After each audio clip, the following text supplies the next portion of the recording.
Hello बच्चों, स्वागत है आप लोगों का अपने यूट्यूब चैनल शिक्षा हब में। तो स्टूडेंट्स, कैसे हो आप लोग? मुझे उम्मीद है कि आप लोग बहुत ही अच्छे होंगे और अपनी पढ़ाई भी अच्छे तरीके से अच्छे ढंग से कर रहे होंगे। ठीक है। तो जैसे कि आप लोगों को मालूम है कि हमारे चैनल्स के द्वारा आप लोगों को free of cost CHS entrance exams 2023 के लिए क्लासेस स्टार्ट की गई है और इसके रिगार्डिंग आपको सिलेबस भी प्रोवाइड कर दिया गया है। और जो क्लासेस आपकी स्टार्ट होने वाली है पार्टिकुलर्स जिस सब्जेक्ट की, यानी कि मुख्य रूप से हम बात करें हिंदी की, इसका भी फुल डिटेल सिलेबस, हर एक टॉपिक्स, हर एक पॉइंट्स को डिस्कस कर लिया गया है। तो वाकई में आज से हमारी क्लासेस स्टार्ट हो रही है और हमारी क्लासेस में जो हमारे पहला चैप्टर होगा जो आपके सिलेबस का है वह है वर्णमाला ज्ञान। ठीक है।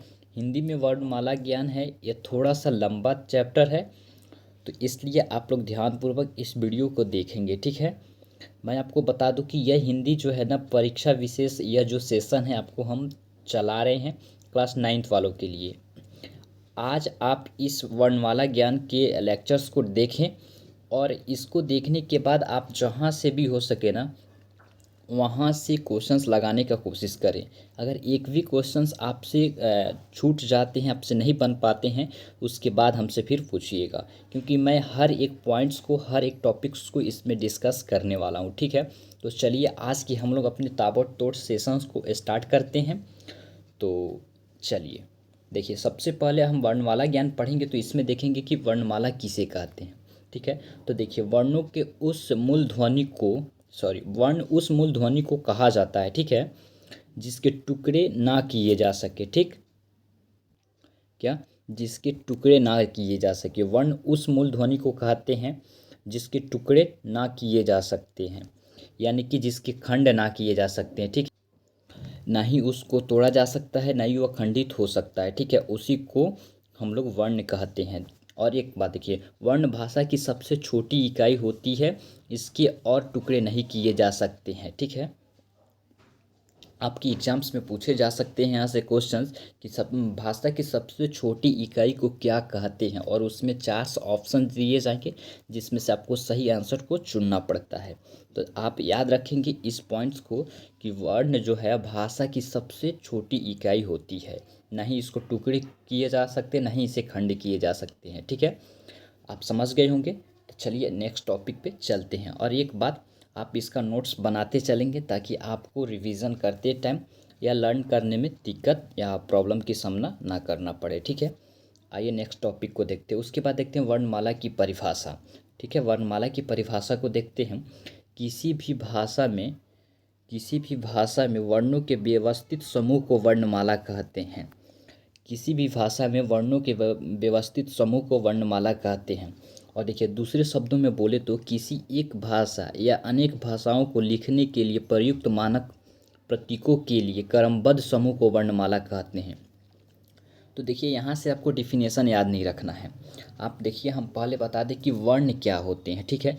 ये जो आप देख सकते हैं, जो र है यह एक वर्ण है और म भी एक वर्ण है। ठीक है। र भी एक वर्ण है और म भी एक वर्ण है। और इसको हम लोग लिखे हैं, राम लिखे हैं तो एक सीक्वेंस वे में लिखे हैं। ठीक है। सीक्वेंस वे में लिखे हैं। अगर यही राम को हम लोग अगर ये एक क्रमबद्ध तरीके में ना लिख कर ऐसे लिख दिए, तो ये तो अच्छा एक वर्ड तो बन ही जा रहा है, लेकिन कुछ ऐसा एक वर्ड लेते हैं जिससे कोई ऐसा एक शब्द नहीं बन सकता है, तो वह एक वर्णमाला नहीं हो सकता है। यानी कि हम लोग वर्ण को एक व्यवस्थित समूह में लिखेंगे। यानी कि वर्ण आपका हो गया, व हो गया, र हो गया, क हो गया, अ हो गया, ये सब के सब आपके वर्ण हैं। ठीक है। और इसी को अगर आप क्रम व्यवस्थित समूह में लिखते हैं तो यह आपके वर्णमाला हो जाता है। इसको समझाने के लिए देखिए, थोड़ा सा हम आपको बताते हैं। अगर आप यहाँ पे आम लिखते हैं, ठीक है, आम लिखते हैं तो आप इसको एक व्यवस्थित समूह में लिख दिए, आम। ठीक है। यह 2 वर्ण से मिलकर बना हुआ है, तो आपको भी मालूम है अ भी एक वर्ण है और म भी एक आपका वर्ण है, और इसको मिलाकर हम लोग आम लिख दिए हैं। ठीक है। तो इसको एक व्यवस्थित समूह में लिखें। अगर यही इसी 2 वर्ण को हम क्या करते हैं, अगर इसी 2 वर्ण को हम लोग अगर ऐसे लिखते हैं, म और आ लिखते हैं। तो ये क्या यह एक क्रमबद्ध तरीका हो सकता है? ठीक है, नहीं हो सकता। यह एक व्यवस्थित समूह नहीं हो सकता है, तो यह वर्णमाला नहीं कहाएगा। इसीलिए वर्णों के व्यवस्थित समूह को ही हम लोग वर्णमाला कहते हैं। तो यह हमारा क्या हो जाएगा? यह हमारा वर्णमाला कहाएगा। ठीक है, अ और आम एक एक व्यवस्थित समूह में है, अ और सॉरी माँ। ठीक है, तो आप समझ गए होंगे। तो चलिए नेक्स्ट टॉपिक पे आते हैं। उसके बाद देखिए यहाँ पे आया है, क्या है? हिंदी भाषा को देवनागरी लिपि के नाम से भी जाना जाता है। ठीक है, एक मिनट आप देखिए, हम आपको बताए थे कि आपको लिपि भी इस टॉपिक्स में पढ़ना है। देखिए हिंदी भाषा जो है हमारी, इसमें देवनागरी लिपि प्रयुक्त होती है। ठीक है, अब लिपि क्या होती है जो आप एक मिनट हमको बताइएगा। देखिए चलिए, जब लिपि चैप्टर पढ़ेंगे तो आपको उसमें डिटेल्स में हम डिस्कस करेंगे। बट एक बात यहाँ पे, एक टॉपिक याद रखिए आप, कि हिंदी भाषा को हम लोग देवनागरी लिपि के नाम से भी जानते हैं। ठीक है, उसके बाद उदाहरण के लिए हम लोग बात करते हैं, जैसे कि अ आ ई, अ से लेकर आ तक और क से लेकर आपका जो देखिए यारा लवा तक, ये सब देवनागरी वर्णमाला कहलाते हैं। आपको हम बता दिए थे पहले ही, यह सारे के सारे वर्णमाला है, वर्ण है। ठीक है, वर्णमाला को अंग्रेजी में हम लोग क्या कहते हैं? अल्फ़ाबेट कहते हैं। ठीक है, वर्णमाला जो है हमारा अंग्रेजी में इसको हम लोग अल्फ़ाबेट कहते हैं। जैसे कि ए से लेकर जेड तक इसको अल्फ़ाबेट कहते हैं, वैसे ही आ से लेकर ज्ञात तक हम इसको वर्णमाला कहते हैं। आप समझ गए होंगे। तो देखिए यहाँ, उसके बाद देखिए अरबी, फारसी और कुर्दी और मध्य पूर्व की अन्य भाषाओं में इन अल्फ़ाबेट या सिर्फ अल्फ़ी, देखिए यहाँ पे अल्फ़ाबेट नहीं है। ठीक है, अलिफ बेई या सिर्फ अलिफ बे कहते हैं। अब देखिए, यह जो हमारा अल्फ़ाबेट है, जिसको हम लोग वर्णमाला कहते हैं, लेकिन इसको अरबी, फारसी और कुर्दी और मध्य पूर्व अन्य भाषाओं में जो इसको नाम दिया जाता है अलिफ बे या सिर्फ अलिफ अलिफ बेई या अलिफ बेक बोलते हैं। ठीक है, आप समझ गए होंगे कि हम लोग जैसे कि ये अ आ ई क ख ग घ, ये सब को हम लोग अल्फ़ाबेट या वर्णमाला कहते हैं। इसी चीज़ को अरबी या फारसी या कुर्दी और मध्य पूर्व एशिया की अन्य भाषाओं में अलिफ बे या अलिफ बेई या अलिफ बे बोलते हैं। ठीक है, समझ गए होंगे। ठीक है, चलिए उसके बाद देखिए वर्णमाला के प्रकार। देखिए वर्णमाला के कितने प्रकार होते हैं, आखिर वर्णमाला कितने प्रकार के होते हैं, इस टॉपिक्स में हम जानेंगे। तो देखिए हिंदी वर्णमाला के समस्त वर्णों को व्याकरण में दो भागों में बांटा गया है। कितने भागों में बांटा गया है?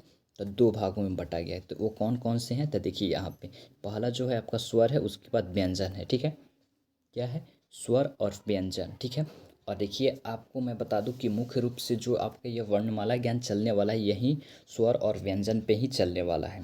यहाँ तक तो आप सबको जान रहे थे, क्या जान रहे थे? यहाँ तक आप सब जान रहे थे कि क्या है?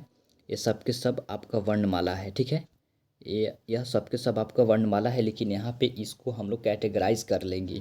इसको हम लोग दो भागों में बांट लेंगे। इसमें से एक कुछ हो जाएगा जो स्वर हो कहलाएगा, और कुछ जो कहलाएगा वो व्यंजन कहलाएगा। ठीक है, तो चलिए, तो देखिए हम पहले पढ़ेंगे किसको? स्वर को पढ़ते हैं। ठीक है, तो पहले हम स्वर को पढ़ते हैं। तो स्वर किसे कहते हैं, इसको जानना अति आवश्यक है। तो देखिए जिन वर्गों को स्वतंत्र रूप से बोला जा सके उसे स्वर कहते हैं। ठीक है, स्वतंत्र रूप से कहने का मतलब यही है कि किसी मतलब स्वर को बोलने के लिए किसी अन्य चीज़ों की सहायता ना लेनी पड़े, उसे स्वतंत्र रूप कहते हैं। ठीक है, अब बताइए, अगर आप स्वतंत्र हैं, इसका मतलब आप किसी से सहारा नहीं ले सकते हो, आपके ऊपर किसी का जोर ज़बरदस्ती नहीं चल सकता है। ऐसा ही कुछ स्वर के साथ होता है।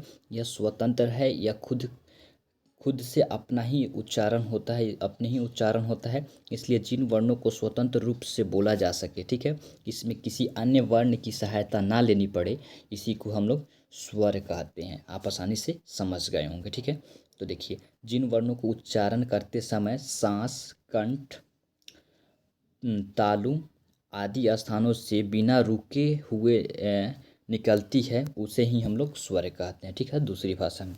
अब देखिए यहाँ पे स्वर भी दो भाग में होते हैं। ठीक है, यहाँ पे आकर आपके स्वर भी बट जाते हैं। तो आप एक बात जान जाओ कि स्वर कितने होते हैं। ठीक है, तो देखो स्वर जो होते हैं ना, अ आ जो जितने हैं उस सब के सब स्वर होते हैं, लेकिन उसमें से दो तीन स्वर जो होते हैं 11 होते हैं, ठीक है।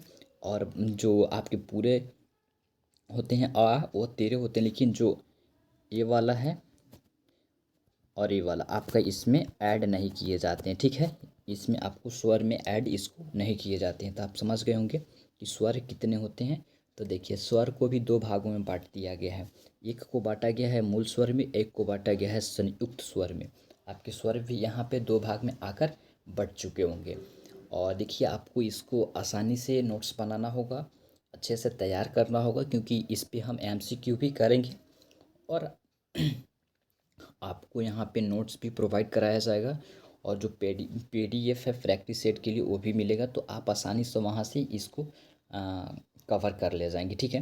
तो आप यहाँ पहले जान गए कि स्वर को भी दो भागों में बांट दिया गया है।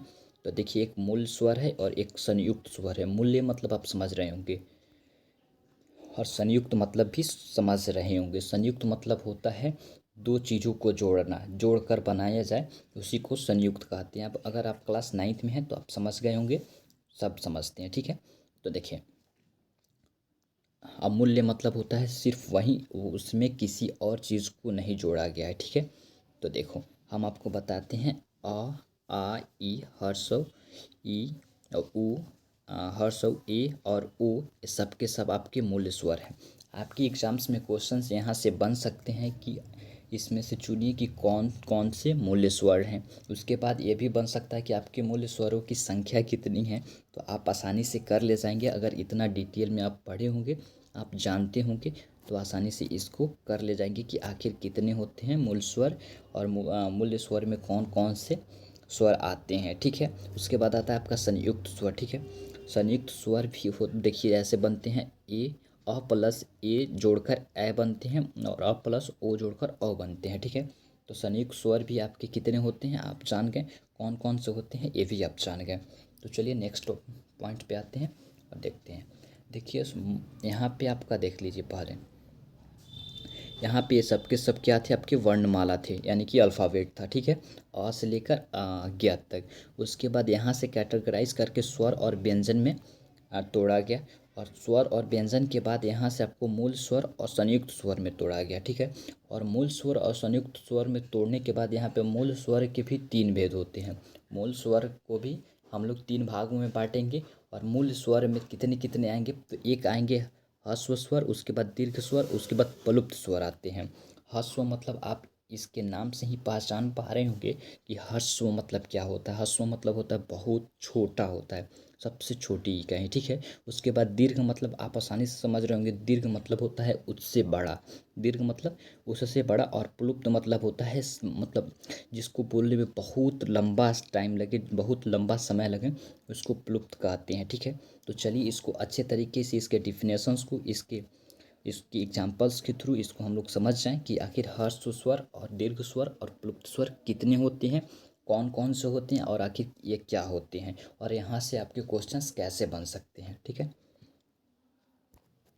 चलिए देखिए ह्रस्व स्वर आपके हैं जिन स्वरों का उच्चारण करते समय कम समय लगता है उसे ह्रस्व स्वर कहते हैं। आपको मैं पहले ही बता दिया हूँ, अगर आप नाम को आसानी से समझते हैं और इसके कॉन्सेप्ट को आसानी से समझते हैं तो आपको इसे देखने में, इससे क्वेश्चंस अगर आपके बनते हैं तो आप आसानी से कर ले जाओगे। देखो ह्रस्व मतलब छोटा होता है, आप जानते हो। दीर्घ मतलब तो बड़ा होता है, ये भी जानते हो। और प्लुप्त मतलब होता है जिसको बोलने में बहुत ज़्यादा टाइम लगे, यानी कि यह तीनों से बड़ा जो होता है उसे हम लोग प्लुप्त कहते हैं।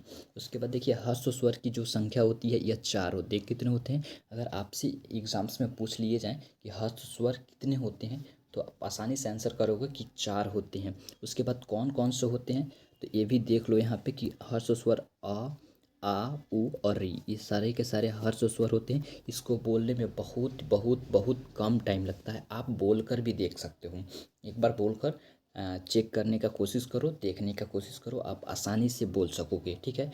आ उ और री, देखो कितना कम टाइम में हम लोग इसे बोल सकते हैं, ठीक है। तो ह्रस्व स्वर से आपके पूरे कॉन्सेप्ट क्लियर हो गए। मैं आपको बता दूं कि यहाँ पे जो भी टॉपिक्स मैं आपको बता रहा हूँ, पढ़ा रहा हूँ, इसमें कहीं भी संदेह मत करना, कहीं भी ऐसा मत करना कि कुछ टॉपिक ऐसा है जो छूट रहा है या कुछ ऐसा टॉपिक है जो हमारा कवर नहीं हो रहा है, क्योंकि मैं आपको बता दूं कि यहाँ पे हर एक टॉपिक्स को, हर एक कॉन्सेप्ट को हम लेकर चल रहे हैं, ताकि आपको आपकी एग्ज़ाम्स में हिंदी से जितने भी प्रश्न बने, 20 बनते हैं तो 20 में से आप 20 ही करके आओ। बस धैर्य बनाकर वीडियो को अटेंड करो, जो आपको स्टडी मटेरियल्स दिए जाएंगे उसको देखो, और देखना कि आप कहीं से भी क्वेश्चंस लगा लेना। अगर हम पूरे यहाँ के आपको लेक्चर्स कराकर स्टडी मटेरियल प्रोवाइड करते हैं और एमसीक्यू करा दें, उसके बाद आप कहीं से भी लगा कर देखना, गूगल्स पे जो भी क्वेश्चंस आते हैं या कहीं से भी टेस्ट सीरीज लगा कर देखना, या आपके जो बुक लिए होगे उसमें प्रैक्टिस सेट होते हैं उसमें लगा कर देखना। अगर एक भी क्वेश्चंस आपसे ना बने ना तो आप हमसे पूछना, ठीक है। पहले इसको आराम से आप करो, ठीक है, अटेंड करो लेक्चर्स को, लेकिन नोट्स बनाना, ठीक है।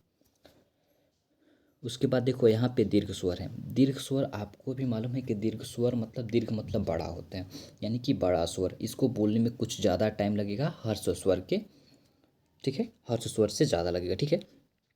ऐसे स्वर जिनके उच्चारण में हर्ष स्वर से दुगुना समय लगता हो, ठीक है, दुगुना समय लगता हो, उससे क्या कहते हैं, हर्ष स्वर कहते हैं, ठीक है। उससे हर्ष स्वर कहते हैं, सॉरी हर्ष स्वर नहीं कहते हैं, थोड़ा सा मिस्टेक, दीर्घ स्वर कहते हैं।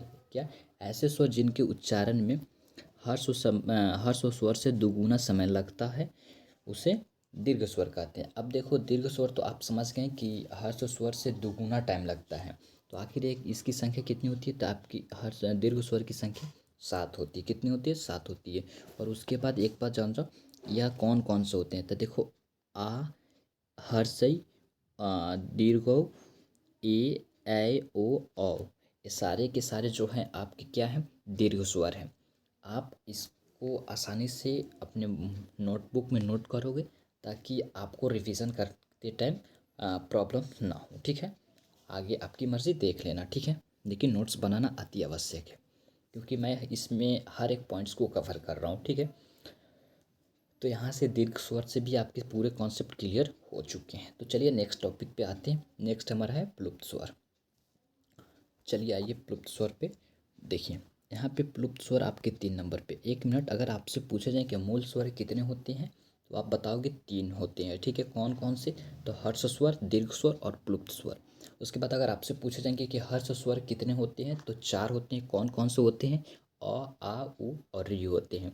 उसके बाद अगर दीर्घ स्वर पूछे जाएँ, तो दीर्घ स्वर कौन कौन से होते हैं, कितने होते हैं, तो दीर्घ स्वर हमारे 7 होते हैं। आ, हर्ष, दीर्घ, ए, ऐ, ओ, औ, ये सारे के सारे हमारे दीर्घ स्वर होते हैं। बस इससे ज़्यादा आपसे कुछ नहीं पूछा जाएगा। उसके बाद आते हैं प्लुप्त स्वर। तो देखिए ऐसे स्वर जिनके उच्चारण में 3 गुना समय लगे, ठीक है, उसे प्लुप्त स्वर कहते हैं। अब पूछोगे कि सर आखिर यह कौन सा स्वर है, अब हमें बताइए कि प्लुप्त स्वर कौन सा होता है एग्जाम्पल्स के थ्रू। तो देखो आप ओम बोलकर देखो, ऐसे तो आसानी से आप ओम बोल दे रहे हो, लेकिन ओम ऐसे नहीं बोलते हैं। देखो ओम ऐसे बोलते हैं ना, कभी कभी किसी मंत्र के उच्चारण में देखना तुम, ओम लिख कर कैसे लिखा रहता है, देखो ऐसे लिखा रहता है ना ओम, ठीक है, ओम ऐसे लिखा रहता है, ठीक है, ओम, ठीक है, ऐसे लिखा रहता है। क्योंकि देखिए देखो यहाँ पे प्लुप्त स्वर का जो यहाँ पे सिंबल है ना, जिससे हम डिनोटेड करते हैं ना, इसका जो चिन्ह है इस कुछ इस तरीका का होता है, ठीक है, इस तरीके से होता है, इस तरीके से, ठीक है। तो देखो इसको हम लोग ओम डायरेक्ट नहीं पढ़ सकते हैं। आप किसी किसी मंत्र के उच्चारण में देखोगे, या कहीं कहीं पे जो सॉन्ग्स बजते हैं उसमें ओम का उच्चारण कभी देखना कि कैसे किया जाता है। तो आपके ऐसे जितने भी सारे स्वर आते हैं वो सारे के सारे प्लुप्त स्वर के अंदर आते हैं, ठीक है। ये सारे के सारे किसके अंदर आते हैं, प्लुप्त स्वर के अंदर आते हैं। तो इसी को हम लोग प्लुप्त स्वर कहते हैं। हर्ष स्वर के बजाय इसमें 3 गुना समय लगता है प्लुप्त स्वर के उच्चारण में, ठीक है। आप समझ गए होंगे इस बात को, ठीक है। तो चलिए हमारा स्वर से यहाँ पे स्वर से रिलेटेड सारी चीज़ें समाप्त होती है। इसके बाद हम लोग आगे पढ़ते हैं। तो देखिए इसमें आता है अनुनासिक और निर्नुनासिक और अनुस्वर और विसर्ग। देखो मैं आपको यहाँ बताया था कि यह जो आपके हैं यह स्वर के अंदर नहीं आते हैं, आपके यह जो है यह स्वर के अंदर नहीं आते हैं। तो आखिर यह किसके अंदर आते हैं, तो अब आई ना बात इसको देखने के लिए, क्योंकि मैं आपको बोला हूँ ना कि एक भी टॉपिक, एक भी कॉन्सेप्ट को आपको जो है आपका नहीं छोड़ूंगा कि आप उसमें कंफ्यूज रहो और उस वह आपका क्लियर ना हो सके। हर एक टॉपिक और हर एक कंसेप्ट आपका क्लियर होगा ताकि आप आसानी से क्वेश्चंस कर ले जाओ। तो चलो, आखिर यह किसके अंदर आएगा? ना ही यह स्वर के अंदर आता है, ना ही व्यंजन के अंदर आता है। तो देखो, यह जो आएगा आपका, यह कहाँ आएगा हम आपको बताते हैं। हाँ, देखो, अनुनासिक होता है, एक निर्नुनासिक होता है, एक अनुस्वर होता है और एक विसर्ग होता है। आप पहले ध्यान से देखना, ठीक है? अब पहले आप ध्यान से देखना, ठीक है? तो देखो, हिंदी में स्वरों का उच्चारण अनुनासिक और निर्नुनासिक से होता है। अनुस्वर और विसर्ग व्यंजन है। अब देखो मैं बताता हूँ, ठीक है? अनुस्वर और विसर्ग व्यंजन है आपकी। एक होते हैं अनुनासिक और एक होते हैं निर्नुनासिक, उसके बाद होता है अनुस्वर और एक होता है विसर्ग। ये 4 पॉइंट्स आप दिमाग में रखो। और देखो, हिंदी का जो स्वर है, हमारे जितने भी स्वर हैं, अ से लेकर और यहाँ तक आपको मैं दिखा दूँ, देख लो थोड़ा सा। यहाँ से अ, री री औ तक, ठीक है? यहाँ औ तक मैं जहाँ तक यहाँ रेड वाला लेकर जा रहा हूँ ना, थोड़ा सा देखना, ठीक है? थोड़ा सा देखना, यहाँ से अ से लेकर ये रेड वाला लाइन जितना तक है, यह सारे के सारे का उच्चारण आपका जो होता है अनुनासिक और निर्नुनासिक से होता है। अब ये मत पूछना कि अनुनासिक और निर्नुनासिक क्या है। अगर आप पूछते हो तो चलो मैं आपको बताता हूँ, क्योंकि मैं एक भी टॉपिक नहीं छोड़ने वाला हूँ। तो देखो, अनुनासिक और निर्नुनासिक से आपका पूरे हिंदी स्वर का उच्चारण होता है। अगर आपके एग्जाम्स में यहाँ से भी क्वेश्चंस बनते हैं, तो अगर आप इसको देखे हो और नोट्स बनाए हो तो आसानी से कर ले जाओगे। और आपके जो स्वर है कितने हैं? 11 हैं। गिन कर भी देख लो, 1 2 3 4 5 6 7 8 9 10 11। पूरे टोटल के टोटल आपके कितने स्वर हैं? तो 11 हैं। 11 कौन कौन से हैं? अ से लेकर औ तक के सारे आपके स्वर हैं। उसके बाद अगर अंग और अह ये जो है, यह क्या है? तो आप इसके लिए धैर्य रखो। देखो, हर एक टॉपिक्स को मैं कवर कर रहा हूँ, ठीक है? या इतने का उच्चारण जो आपका होता है, यह अनुनासिक और निर्नुनासिक से होता है। यहाँ से भी क्वेश्चंस बनने की चांसेस है कि आपके हिंदी में स्वरों का उच्चारण जो स्थान है वह कौन कहाँ से होती है, कौन से है। तो अनुनासिक और निरुनासिक से आपके हिंदी में स्वरों का उच्चारण होता है। और यह जो अनुस्वर है और यह जो विसर्ग है, ये दोनों के दोनों क्या है? आपके व्यंजन के अंदर आते हैं। आपसे ये भी क्वेश्चंस बन सकते हैं कि अनुस्वर और विसर्ग क्या है? तो व्यंजन है, आपके ऑप्शंस में दिए जाएंगे, ठीक है? या ऐसे भी बहुत तरीके से क्वेश्चंस बन सकते हैं, जहाँ तक संभव है मैं वहाँ तक बता रहा हूँ। और आगे नेक्स्ट जब एमसीक्यू क्वेश्चंस करेंगे उसमें और भी डिटेल्स आपको क्लियर हो जाएंगे, ठीक है? उसके बाद हम लोग देखते हैं कि अनुनासिक क्या है, ठीक है? ऐसे स्वर का उच्चारण जो है नाक और मुंह दोनों से होता है। अब पहले आप जान गए कि हिंदी स्वरों का जो उच्चारण है अनुनासिक और निरुनासिक से होता है।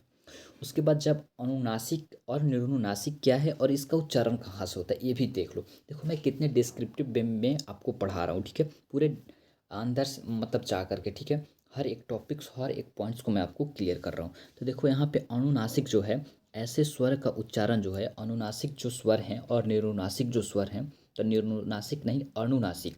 अनुनासिक जो स्वर हैं, इसका उच्चारण जो होता है ना, नाक और मुंह से होता है, ठीक है? नाक और मुंह दोनों को मिलाकर होता है, ना ही केवल नाक से और ना ही केवल मुंह से। ये दोनों को कंबाइंड रूप से अगर मिलाओगे नाक और मुंह दोनों से, तो दोनों से ये अनुनासिक का उच्चारण होता है। तो आप समझ गए होंगे कि हिंदी स्वरों का उच्चारण जो होता है अनुनासिक और निरुनासिक से होता है। और निरुनासिक का जो उच्चारण है नाक और मुंह दोनों से होता है। उसके बाद चलो आ जाओ। देखो, जैसे कि हम बता दें आपको, यहाँ पे आप सोचोगे ना कि सर आखिर ये क्या है जो दोनों नाक और मुंह दोनों से ही उच्चारण हो सकता है, ज़रा मुझे बताइए। तो देखो, यहाँ पे हम आपको बताते हैं कि आखिर वो कौन से वर्ड है, शब्द है, ठीक है? गाँव आप बोलकर देखो, आप खुद ऐसे बोलकर फील करो कि आखिर सच में ऐसा होता है क्या। तो थोड़ा सा गाँव बोलकर देखो, तो ज़रा गाँव बोलो। उसके बाद बोलो दांत, खुद फील करो, बोलो, ठीक है? तब समझ पाओगे कुछ अच्छा से, ठीक है? जब आप फील करने लगोगे ना, तो समझ जाओ कि आपके दिमाग में डायरेक्ट जाकर बैठ रहा है। और रटने की कोशिश करोगे ना, तो रटा नहीं जाता है। रटा हुआ चीज़ बहुत जल्दी भूल जाते हैं। और एग्ज़ाम्स में आपके टाइम्स हैं, ठीक है? तो आप समझने का भी कोशिश करो, आसानी से हो जाओगे तैयार आप अपनी एग्ज़ाम्स के टाइम में, क्योंकि आप इतना पहले स्टडी करना शुरू शुरू कर दिए हो। उसके बाद देखो आंगन बोलकर देखो, सच्चा बोलकर देखो, इत्यादि और भी सारे ऐसे वर्ड्स हैं। ये सारे वर्ड्स को, ऐसे ऐसे वर्ड्स को आप बोलकर फील करके देखना कि क्या नाक और मुंह दोनों से उच्चारण किए जा रहे हैं। ठीक है, समझ गए होंगे यहाँ से। तो चलिए उसके बाद अनुनासिक हो गया, तो अनुस्वार को देखते हैं। उसके बाद निर्नुनासिक को, तो चलो पहले निर्नुनासिक को ही देख लेते हैं। तो देखो यहाँ पे आपके निर्नुनासिक हैं, केवल मुंह से बोले जाने वाले स्वर वर्णों को निर्नुनासिक कहते हैं। यहाँ अनुनासिक जो था आपका, यह नाक और मुंह दोनों से बोला जाता था, लेकिन यहाँ जो आपका निर्नुनासिक है यह केवल आपके केवल जो है यहाँ पे मुंह से बोला जा रहा है। ठीक है, किससे? केवल है आपके मुंह से बोले जाएंगे जो, यह क्या निर्नुनासिक है। उसके बाद हम आते हैं क्या, अनुस्वार और विसर्ग पे।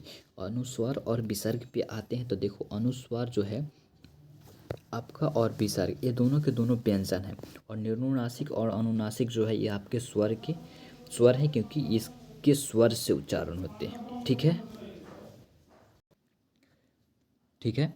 तो यहाँ इसका जो उच्चारण होता है, ये तो दोनों के दोनों व्यंजन होते हैं। और उसके बाद आपने अनुनासिक को जान गए कि इसका उच्चारण जो होता है केवल मुंह से होता है। तो उसके बाद हम लोग क्या देख रहे थे, अनुस्वर को देख रहे थे। देखो यह जो है, यह स्वर के बाद आने वाला व्यंजन है।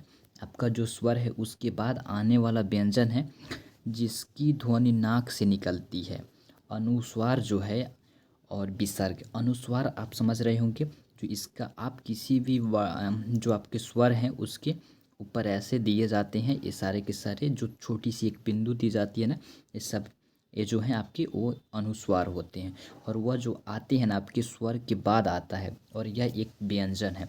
आपसे पूछ लिया जाए कि अनुस्वार क्या है, तो व्यंजन है। और किसके बाद आने वाला है, तो यह जो है स्वर के बाद आने वाला यह एक व्यंजन है। और इसकी जो ध्वनि है, यह इसकी जो उच्चारण स्थान है वह केवल नाक है। इसका जो उच्चारण स्थान कहाँ है, नाक है। आप हर एक टॉपिक्स को याद रखना, क्योंकि यहाँ से क्वेश्चंस बनते हैं। ठीक है, मैं बार बार बोल रहा हूँ। उसके बाद चलो आ जाओ देखते हैं, उसके बाद क्या देखते हैं। उसके बाद हम देखते हैं विसर्ग। अनुस्वार की तरह विसर्ग भी स्वर के बाद आता है। देखो जैसे कि अनुस्वार जो है वह स्वर के बाद आता है, वैसे भी विसर्ग जो है यह भी स्वर के बाद ही आता है। और यह भी एक व्यंजन है, और इसका जो उच्चारण है ह की तरह होता है। संस्कृत में इसका काफ़ी व्यवहार है, यानी कि जो विसर्ग है संस्कृत में बहुत ज़्यादा यूज़ किया जाता है। और ह की तरह इसका भी उच्चारण है। तो अब आप जानोगे कि ह का उच्चारण क्या है। क्या ह का जो उच्चारण है यह क्या है। तो आप तो नहीं जानते कि अभी कि ह को हम कहाँ से मतलब उच्चारण करते हैं, इसका जो उच्चारण स्थान है यह कहाँ है। तो स्वर यंत्र से हम लोग इसका उच्चारण करते हैं। ह को कहाँ से, ह का उच्चारण स्थान कहाँ है, तो स्वर यंत्र है। क्या है, आप यहाँ देखो हम लिखते रहें, स्वर यंत्र। ठीक है, स्वर यंत्र से आपका उच्चारण होता है ह का।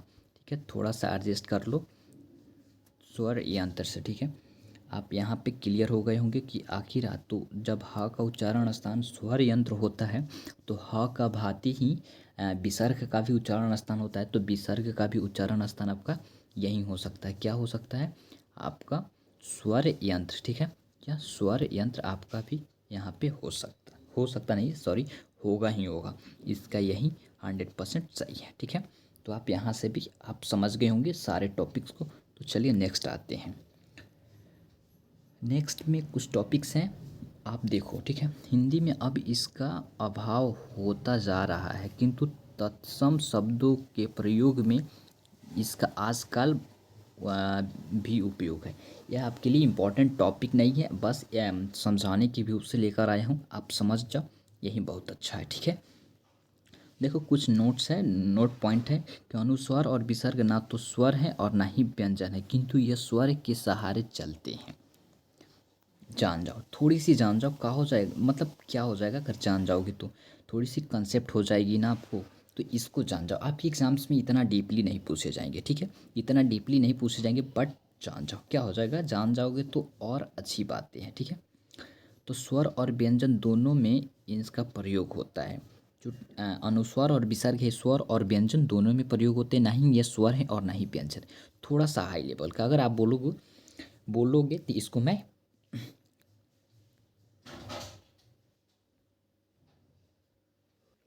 ठीक है। तो अगर आप बोलोगे तो मैं इसको स्किप कर दूंगा, तो चलो मैं हटाओ इसको स्किप ही कर देता हूँ, आप इसको नहीं जानो, छोड़ो हटा दो। अगर मन करे तो आप पढ़ लेना इसको, लेकिन बट छोड़ो, आ जाओ। तो देखो यहाँ तक हम लोग क्या, आपको हम बता दें, यहाँ तक हम किसको अल्फ़ाबेट जो है हमारा वर्णमाला था उसको दो भागों में कैटेगराइज किए थे, स्वर और व्यंजन। तो यहाँ पे हमारा जो है स्वर कंप्लीट होता है। क्या स्वर से रिलेटेड जो सारी टॉपिक था आपका, सारे टॉपिक थी, जो भी टॉपिक्स बन सकता था, जो भी कंसेप्ट था, जो भी पॉइंट्स था, मैं सारे के सारे क्लियर कर चुका हूँ। देखो स्वर जो है दो भाग में ऐसे दो भाग में बटे थे, मूल स्वर और संयुक्त स्वर, इसको भी मैं क्लियर कर दिया। मूल स्वर भी तीन भाग में बटे थे, हर्ष स्वर, दीर्घ स्वर और प्लुप्त स्वर। ठीक है, और हर्ष स्वर कितने होते हैं? चार होते हैं। कौन कौन से होते हैं? आ उ री, ये सारे होते हैं। उसके बाद दीर्घ स्वर भी होते हैं, सात होते हैं, अब भी देख लियो कौन कौन से होते हैं। उसके बाद प्लुप्त स्वर कौन से होते हैं, इसका सिंबल क्या होता है, इस किसे कहते हैं। यहाँ तक आपका कंसेप्ट क्लियर है। उसके बाद है अनुनासिक, निनुनासिक, अनुस्वर और विसर्ग। इस सारे टॉपिक्स को मैं क्लियर कर दिया हूँ कि आखिर ये क्या होते हैं, इसका उच्चारण स्थान क्या है, इसका क्या यूज़ है, और ये सारे क्या होते हैं। ठीक है, यहाँ तक हो गया। उसके बाद ये थोड़ा सा एडवांस लेवल था जिसको मैं स्किप कर दिया हूँ। उसके बाद आता है आपका व्यंजन। जैसे ही स्वर समाप्त होता है वैसे उसके बाद व्यंजन आता है, क्योंकि हम लोग वर्णमाला को अपने दो भागों में बांटा था, स्वर और व्यंजन। तो स्वर तो हम लोग पढ़ लिए पूरा अच्छे तरीके से, तो व्यंजन को भी उसी तरीके से हम लोग आज पढ़ने वाले। तो व्यंजन को देखिए हम कैसे देखते हैं। ठीक है, व्यंजन क्या है, व्यंजन किसे कहते हैं, व्यंजन आखिर क्या होता है। तो देखो सबसे पहले जानो कि व्यंजन किसे कहते हैं। किसी वर्ण को बोलने के लिए स्वर की सहायता लेनी, सॉरी यहाँ पे देखो थोड़ी सी मिस्टेक है, टाइपिंग मिस्टेक है।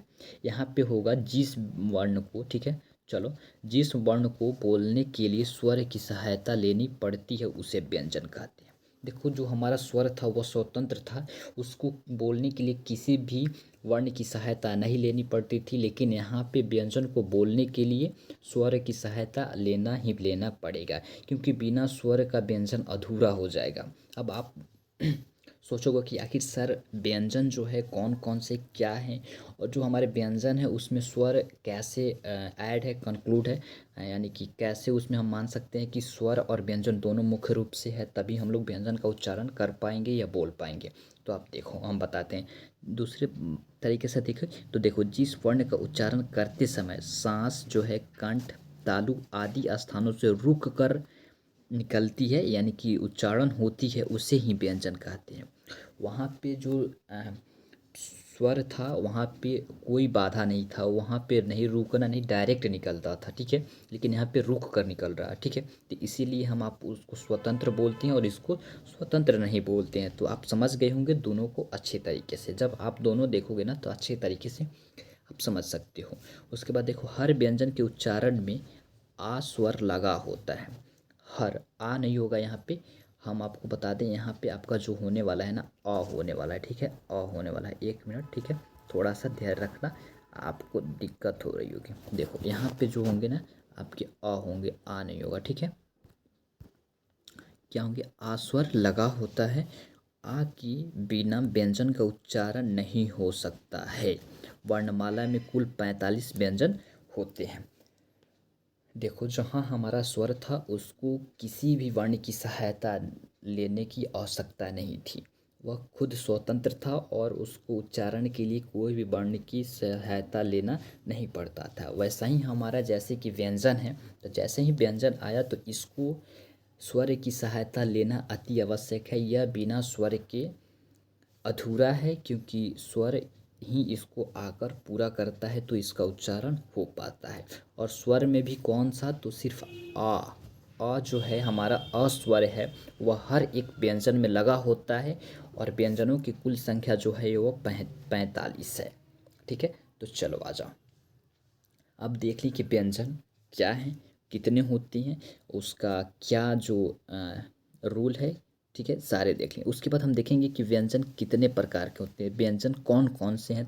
ठीक है, जैसे हम लोग स्वर देखे थे, तो देखो व्यंजन आपके तीन प्रकार के होते हैं। आपको यहाँ से भी क्वेश्चंस बन सकते हैं कि व्यंजन कितने प्रकार के हैं, तो तीन प्रकार के हैं। ठीक है, तो यहाँ से आप याद रखोगे तो कौन कौन से हैं। तो पहला जो है आपका स्पर्श व्यंजन है, उसके बाद अंतः अस्त व्यंजन है, उसके बाद उष्म व्यंजन है। कौन कौन से? स्पर्श व्यंजन, अंतःस्थ व्यंजन, उसके बाद ऊष्म व्यंजन। आप स्पर्श नाम से आप जान समझ पा रहे होंगे, स्पर्श मतलब होता है कि जहाँ मतलब जिसको उच्चारण करने में हमारी जीभा जो है वह किसी न किसी भाग से स्पर्श करे, सटे, ठीक है, तभी जाकर वह व्यंजन का उच्चारण हो पाए, उसी को हम लोग क्या कहते हैं? स्पर्श व्यंजन कहते हैं। इसको और भी अच्छे तरीके से देखेंगे, बस धैर्य बनाकर आप रखो। मैं थोड़ा सा समझाने का कोशिश कर रहा हूँ अपने भाषा में, ठीक है, नहीं तो जो लैंग्वेज है उसमें अगर आप समझ पा रहे हो तो अच्छा है, या मेरे लैंग्वेज से समझ पा रहे हो तो भी अच्छा है। दोनों तरीके से मैं समझाने का कोशिश कर रहा हूँ। उसके बाद अंतःस्थ व्यंजन है, आप नाम से समझो, अंतःस्थ मतलब अंतः, ठीक है, आप समझने का कोशिश करो अच्छे तरीके से। उष्म मतलब होता है, उष्म, उष्म मतलब होता है क्या? ऊर्जा, गर्म, ठीक है, उष्म हवाएं नहीं बोलते हैं हम लोग कि उष्म हवाएं बह रही है, उष्मा, ठीक है, ऐसे ही। तो देखो जिस जिस वर्ण को, सॉरी, जिस व्यंजन को या वर्ण को बोलने में गर्म हवाएं निकलती है, घर्षण होती है और उससे गर्म हवाएं निकलती है, जैसे कि ह बोल कर देखो तो तुम्हारे अंदर से उष्मा मतलब निकलता, उष्मा निकल रही है, नहीं तो निकल रही है, तो उसी को हम लोग उष्म व्यंजन कहते हैं। क्योंकि आप अच्छे तरीके से जो भी है ना इसमें उच्चारण करोगे और अच्छे से फील करोगे तो आपके हर एक कॉन्सेप्ट क्लियर हो जाएंगे, ठीक है। तो देखो उसके बाद हम देखो पहले ही बोले थे कि हम इसको 3 भागों में कैटेगराइज किए हैं। 3 भाग में हमारा पहला क्या है? स्पर्श है।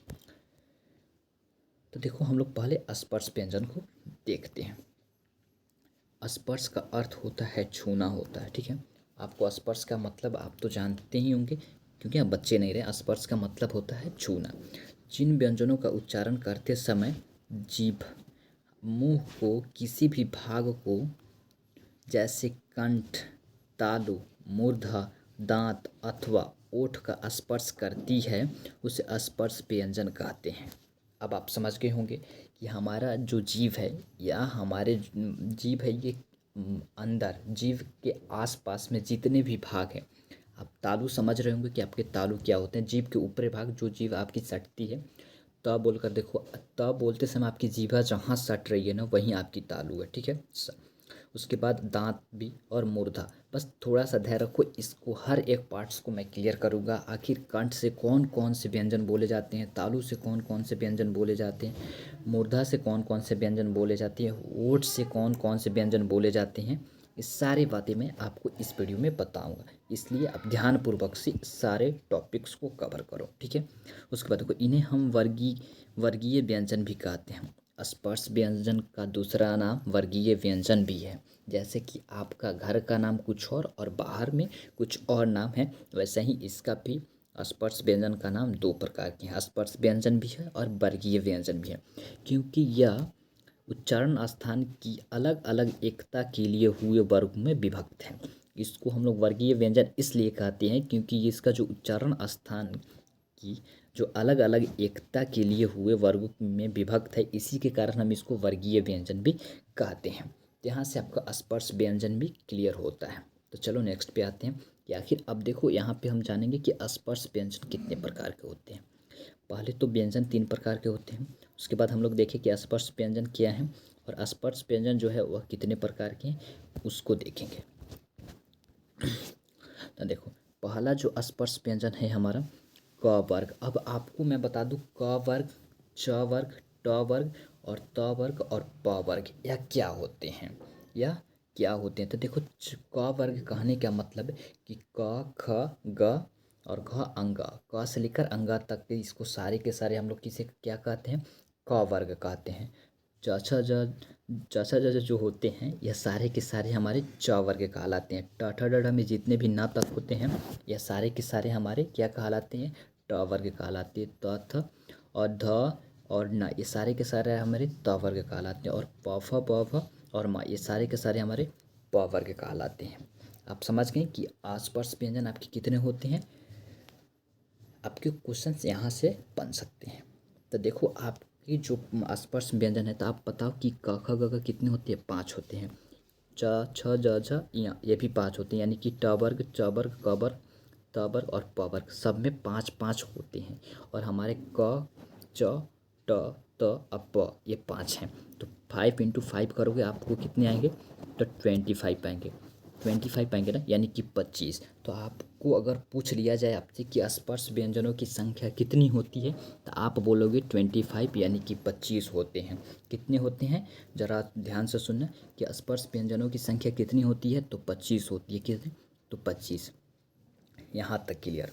उसके बाद जैसे कि हम आपको बताए थे कि आखिर कंठ से किसका उच्चारण होता है, तालु से किसका, मूर्धा से किसका, दांत से किसका और होठ से किसका उच्चारण होता है। तो देखो यहाँ पे हम लोग इसको आज अभी देखने वाले हैं, ठीक है, कि आखिर जो है इसमें किसका किसका जो है उच्चारण होता है, ठीक है। तो देखो क वर्ग का जो उच्चारण स्थान है कंठ है। आप समझना ध्यान से, क का उच्चारण स्थान है, यहाँ से क्वेश्चंस बनते हैं, मेरा विश्वास करो, ठीक है। क वर्ग का जो उच्चारण स्थान है यह क्या है, कंठ है। बोलकर देखो क, देखो कंठ पे ज़्यादा जोर पड़ रही है। आपका जो कंठ है यहाँ नटी के पास, ठीक है, जो आपके सॉरी घेंट जो है ना यहाँ पे गर्दन, ठीक है, यहाँ घेंट जो कंठ है आपका यहाँ थोड़ा सा निकला होगा, वहीं आपका कंठ है, ठीक है। तो देखो बोलो, तो आप बोल कर देखो क, ख बोल कर देखो, घ बोल कर देखो, सारे के सारे कंठ से निकल रहे हैं। उसके बाद च वर्ग का जितने भी उच्चारण है आप समझ पा रहे होंगे, च वर्ग क्या है, क वर्ग क्या है। तो च वर्ग के जितने भी उच्चारण होते हैं आपके तालु से होते हैं। तो देखो जीवा को ले जाओ ऊपर, जो आपके होते हैं ना वही तालु होते हैं, ठीक है, ठीक है। तो च बोलकर देखो, अपने आप ही फील कर पाओगे कि आखिर हमारे तालु क्या है। तो च बोलकर देखो, देखो वहाँ आपकी जो जीवा है वह तालु में जाकर सट रही होगी, ठीक है।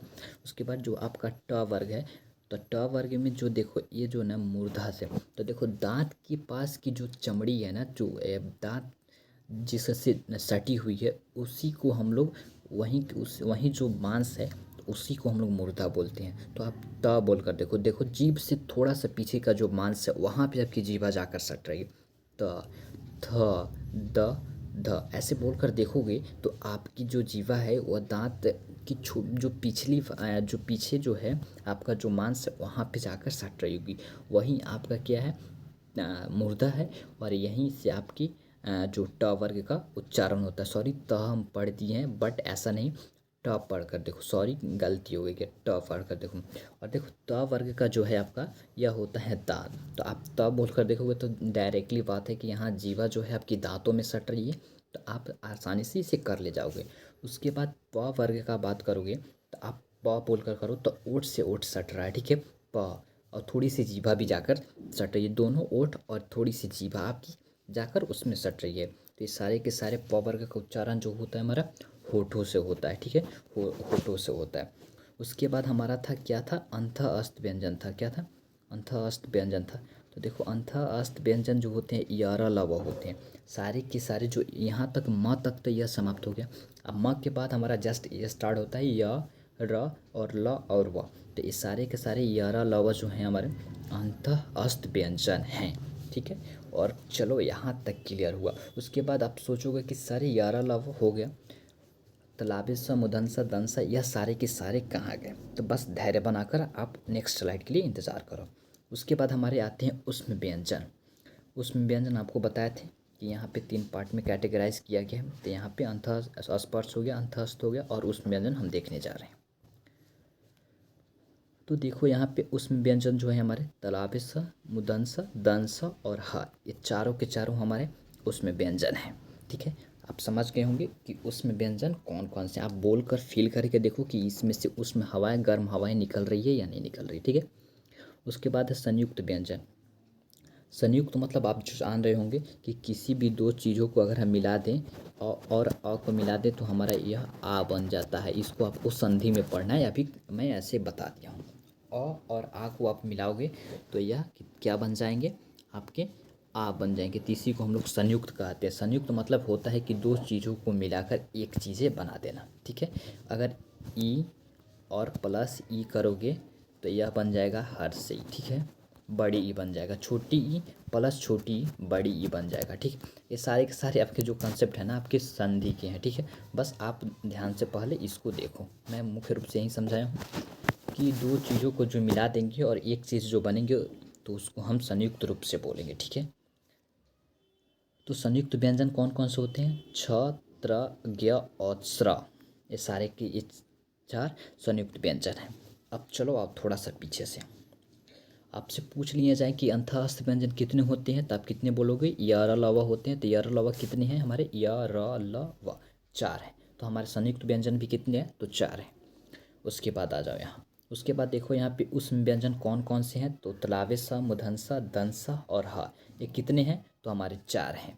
तो कितने होते हैं? उष्म व्यंजन भी 4 और और यहाँ पे अंतःस्थ व्यंजन भी 4 और यहाँ पे आपके संयुक्त व्यंजन भी होते हैं। कितने? 4 होते हैं। यहाँ से भी क्वेश्चंस बनने की प्रबल संभावना है। यहाँ पे क्वेश्चंस बन सकती है यहाँ से। उसके बाद क से विसर्ग तक सभी वर्ण व्यंजन होते हैं। क से लेकर के विसर्ग तक सभी व्यंजन, सभी वर्ग जो होते हैं वो व्यंजन होते हैं। उसके बाद प्रत्येक व्यंजन के उच्चारण में अ की ध्वनि छिपी होती है। अ के बिना व्यंजन का उच्चारण संभव नहीं है।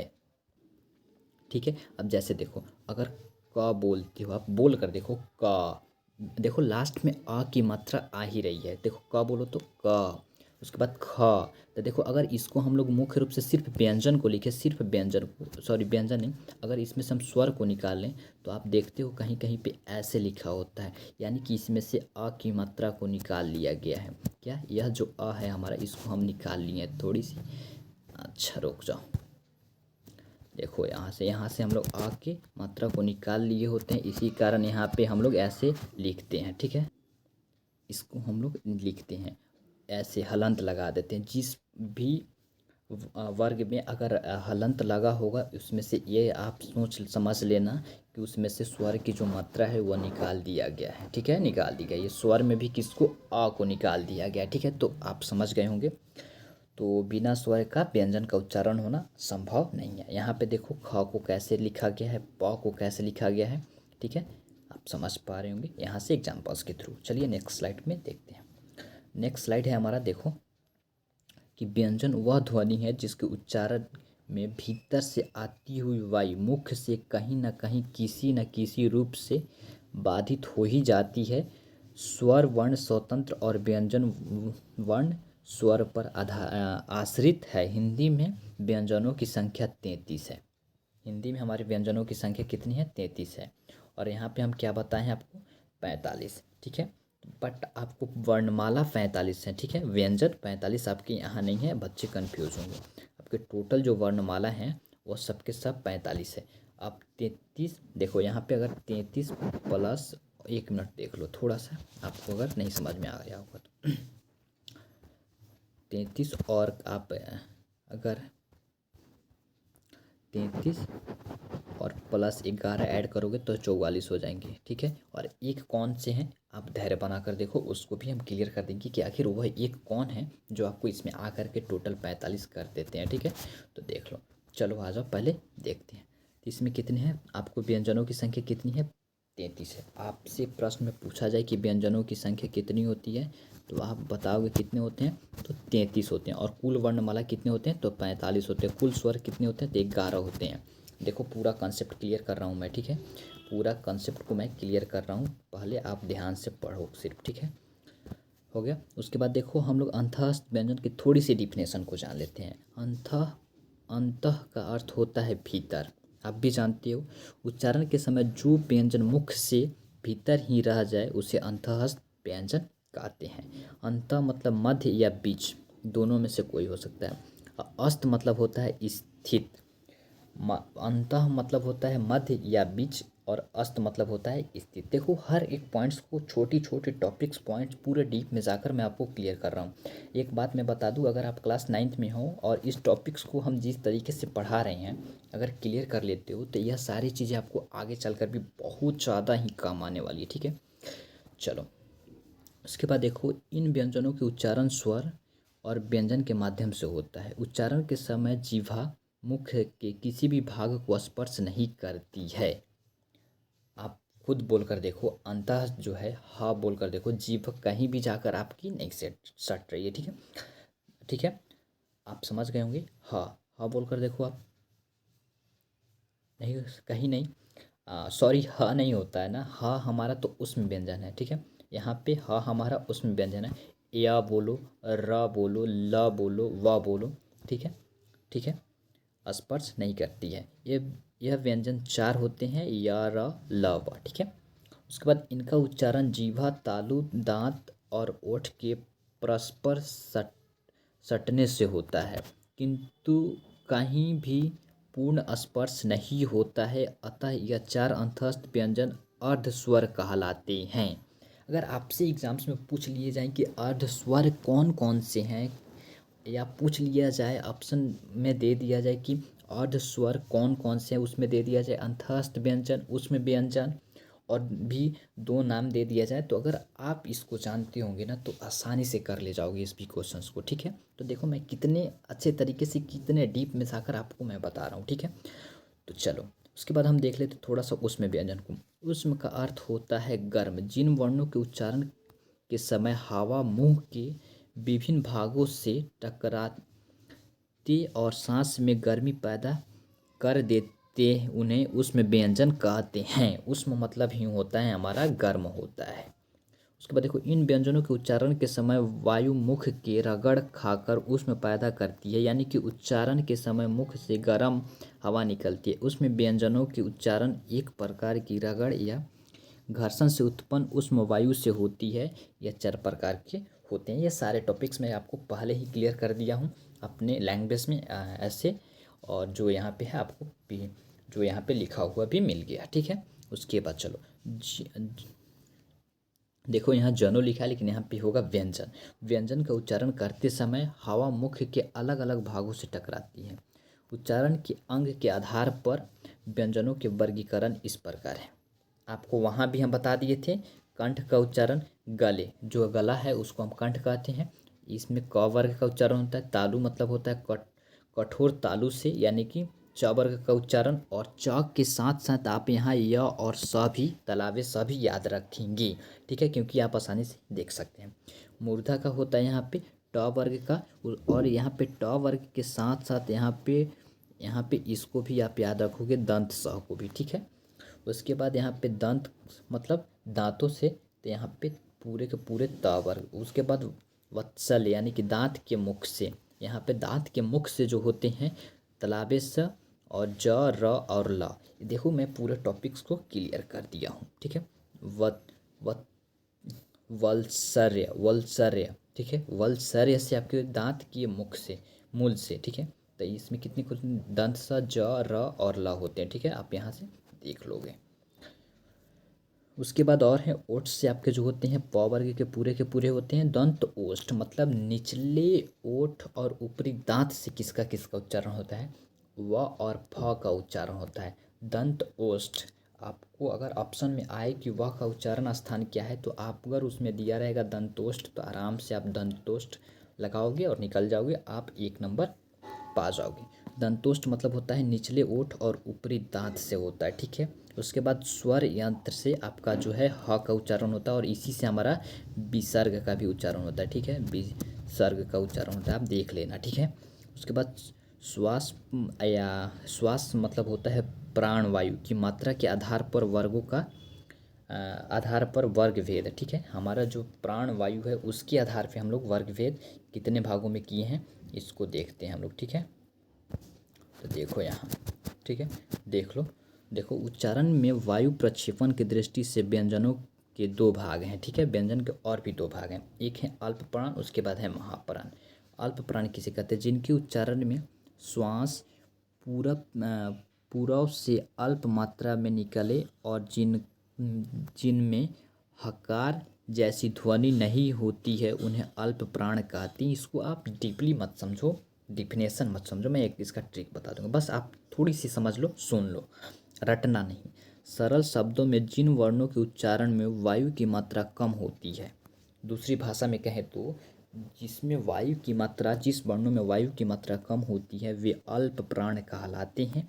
प्रत्येक वर्ग के पहला, तीसरा और 5वां जो वर्ग है वह अल्प प्राण व्यंजन कहलाते हैं, जैसे कि आप देख सकते हो। ठीक है, यहाँ से आप देख सकते हो। ठीक है, थोड़ी सी धैर्य बना कर रखना, मैं पूरे क्लियर कर दूंगा। उसके बाद इसमें अंत अस्त व्यंजन को भी ऐड कर लोगे, यार लवा, ये सारे के सारे अंत अस्त व्यंजन हैं। महाप्राण जो हैं जिनके उच्चारण में हकार जैसी ध्वनि विशेष रूप से रहती है और श्वास अधिक मात्रा में निकलती है, उन्हें अल्प प्राण महाप्राण कहते हैं।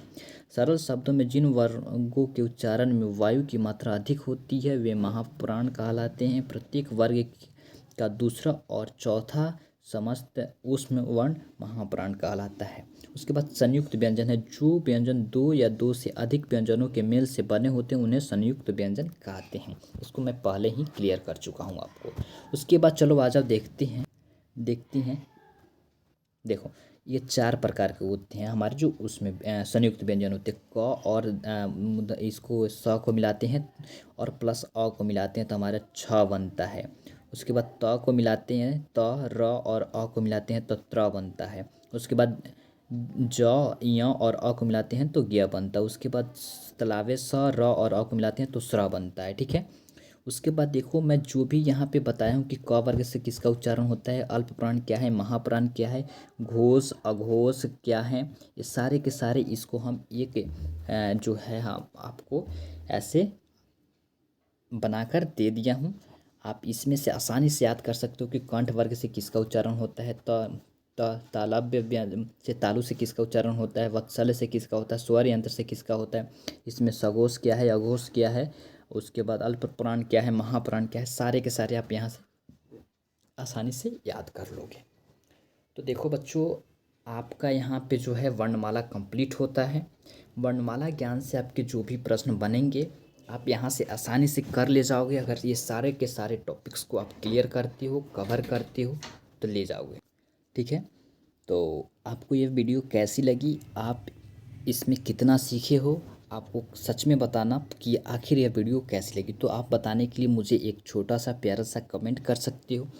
और जो भी बच्चे अगर हमारे चैनल्स पे पहली बार आए हैं और इस वीडियो को पूरा अच्छे तरीके से देखें, उनको समझ में आया है और वाकई में CHS का तैयारी करना चाहते हैं तो चैनल को सब्सक्राइब करके घंटी को भी प्रेस कर लेना, ताकि जब भी हमारी क्लासेस जाए तो आपको नोटिफिकेशन प्राप्त हो सके। और वीडियो अच्छी लगी हो ना, अगर आप इससे अच्छे तरीके से समझ पाए होंगे तो वीडियो को लाइक करके अपने दोस्तों में भी शेयर कर देना। ठीक है क्या, वीडियो को लाइक करके अपने दोस्तों में भी शेयर कर देना। तो फिर हम लोग मिलेंगे नेक्स्ट टॉपिक के साथ, और दूसरे जो हमारे चैप्टर हैं, जो दूसरे भी टॉपिक्स हैं, इसी तरीके से ऐसा ही कुछ आसान भाषाओं में हम आपको कंप्लीट कराएंगे। और हिंदी में आपको 20 मार्क्स जो है आपको हम दिला करेंगे। तो कब होगा, जब ये आप साथ साथ मेरे पढ़ोगे, नोट्स बनाओगे और जो भी मैं दूंगा उसे अच्छे ढंग से आप करोगे। तो क्लासेस आपको मिल गई है, शाम तक आपको या रात तक आपको प्रैक्टिस सेट भी आपको जो ग्रुप्स हैं उसमें हम प्रोवाइड करा देंगे। वहाँ से आप आसानी से इसके क्वेश्चंस लगाओगे और देख लोगे कि आपका जो कंसेप्ट है वो क्लियर है या नहीं है। तो चलो बच्चों मिलेंगे फिर कल नेक्स्ट वीडियो में नए टॉपिक के साथ। आपके जो भी बातें हैं मुझे कमेंट कर सकते हो, कमेंट बॉक्स में बता सकते हो। तो पढ़ते रहो मन लगाकर। तो आज के लिए इतना ही, जय हिंद, बाय बाय।